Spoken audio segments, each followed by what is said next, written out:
les matériels papier, on retrouve également des jeux. Le premier jeu que je vais vous présenter, ça s'appelle le bingo.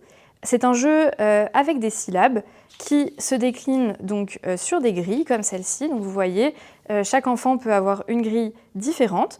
Et puis ensuite, soit un autre enfant, soit un adulte va piocher des syllabes dans un chapeau et les dire à haute voix. Par exemple, je ne sais pas, je pioche « vous ». L'enfant qui a « vous » sur sa planche va pouvoir le cocher et celui qui ne l'a pas, eh bien, ne le cochera pas. Et gagne le premier enfant qui complète une colonne, une ligne ou une diagonale du carré. Ce qu'il y a d'intéressant avec ce jeu, c'est qu'il se décline tout au long de la progression de Kaloulou. Donc, le premier niveau concerne simplement les tout premiers phonèmes qui viennent d'être appris, jusqu'au dernier niveau qui, cette fois-ci, contiennent des mots assez courts qui permettent de travailler des graphèmes plus complexes. Et comme ça, on peut jouer au même jeu tout au long de l'année, mais avec des grilles différentes qui suivent nos apprentissages. On a également un deuxième jeu qui s'appelle le pêle-mêle.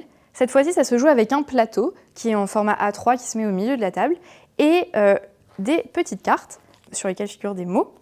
Chaque enfant va disposer d'une pile de cartes.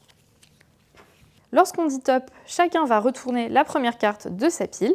Ici, par exemple, moi j'ai le mot « les élastiques » que je vais ensuite chercher sur le plateau. Lorsque je le trouve, je le désigne et je gagne les points.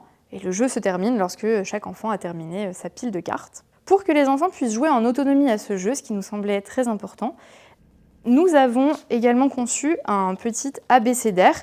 Dans cet abécédaire, l'ensemble des mots figurant sur les cartes sont écrits dans l'ordre alphabétique. Comme ça, si les enfants veulent vérifier que les élastiques correspondent bien à l'image que j'ai désignée, eh bien, ils peuvent facilement le faire d'eux-mêmes, sans avoir forcément besoin d'appeler l'enseignant à chaque étape du jeu.